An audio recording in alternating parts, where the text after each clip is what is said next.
আমি রাতের বেলা দুটো আমল শিখিয়ে দিই, তারপরে ভিতরের দিকে যাচ্ছি ইনশাআল্লাহ।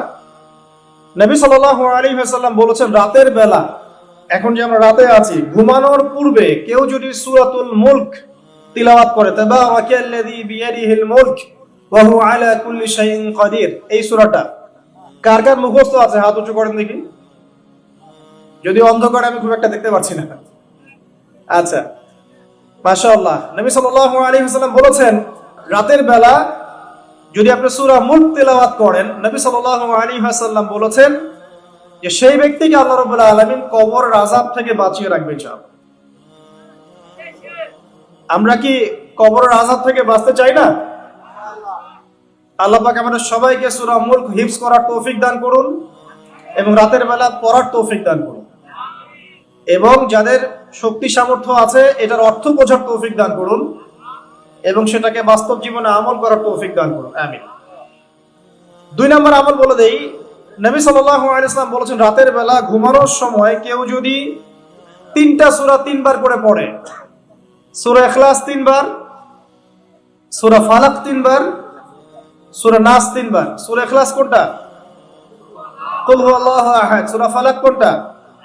কুল আউযু বিরাব্বিল ফালাক। সূরা নাস কুল আউযু বিরাব্বিন নাস। 3 বার করে পড়ে হাত দুটোকে একত্রিত করে এভাবে ফু দিয়ে পুরো গা যদি মাসাহ করে, নবী সাল্লাল্লাহু আলাইহি ওয়াসাল্লাম বলেন, সারা রাত সে যে ঘুমিয়ে থাকবে, দৃশ্য অদৃশ্যের কোনো ক্ষতি তাকে স্পর্শ করবে না ইনশাআল্লাহ।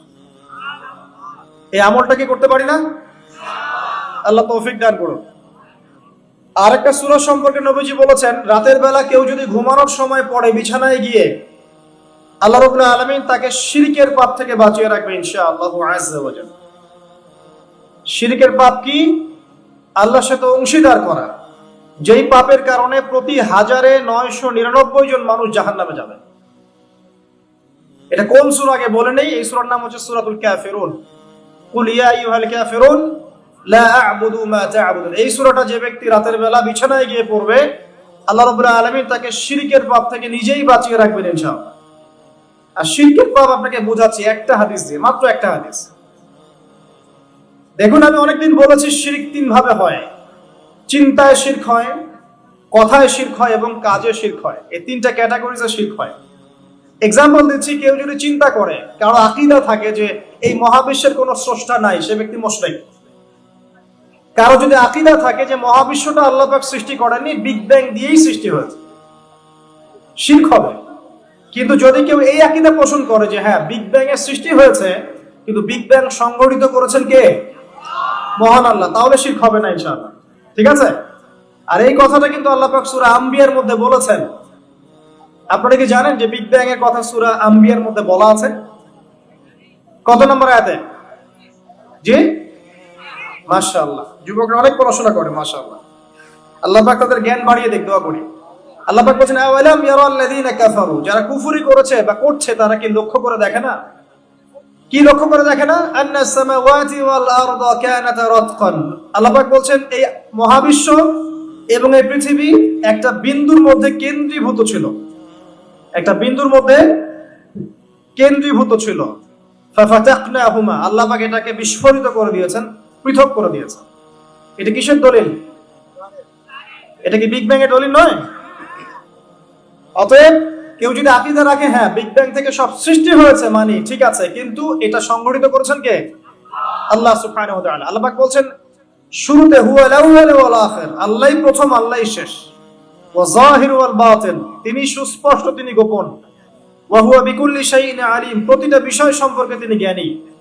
আল্লাহ বলেন সর্বপ্রথম শুধু আল্লাহ ছিলেন, আর কেউ ছিল না।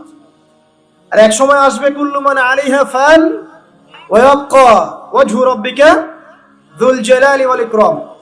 এমন একটা সময় ছিল আল্লাহ ছিলেন, কেউ ছিল না।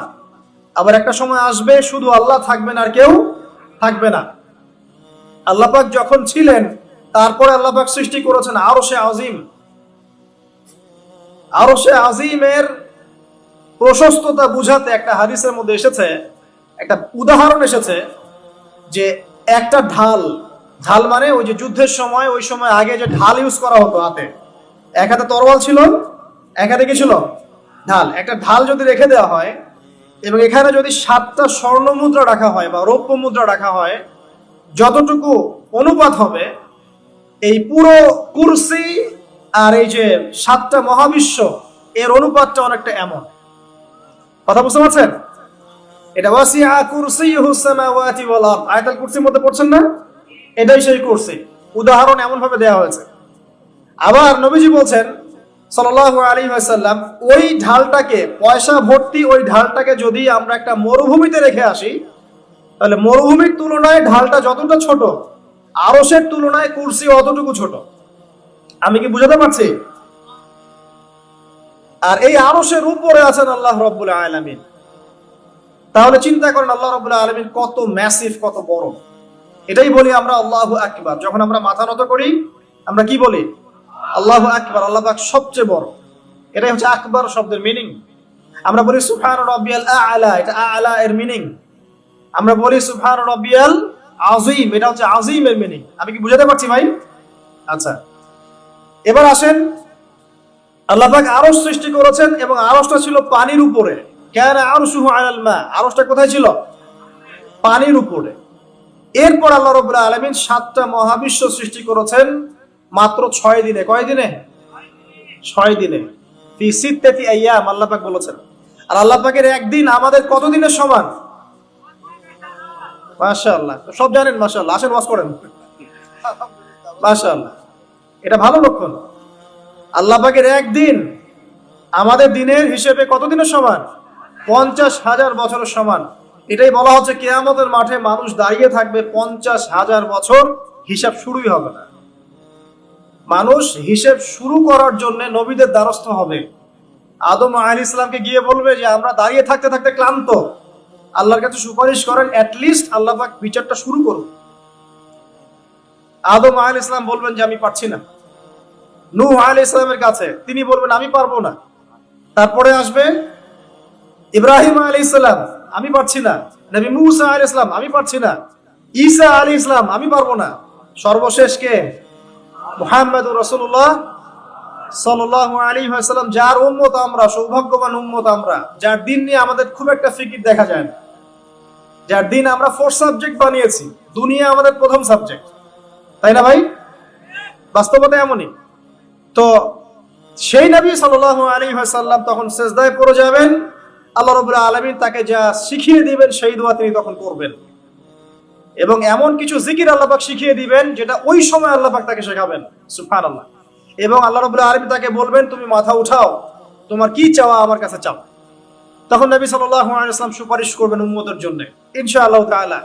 নবী সাল্লাল্লাহু আলাইহি ওয়াসাল্লামের সুপারিশের ফলে এই উম্মতের যে ব্যক্তির কলবের মধ্যে যাররা পরিমাণ ঈমান আছে, সরিষা দানা পরিমাণ ঈমান আছে, ইনশাআল্লাহ একদিন না একদিন সে জাহান্নাম থেকে মুক্ত হয়ে জান্নাতে যাবে ইনশাআল্লাহ। তাহলে সেই নবীর শানে আরেকবার দরুদ পড়ি, আল্লাহুম্মা সাল্লি আলা মুহাম্মদ ওয়া আলা আলি মুহাম্মদ কামা সাল্লাইতা আলা ইব্রাহিম ওয়া আলা আলি ইব্রাহিম ইন্নাকা হামিদুম মাজিদ।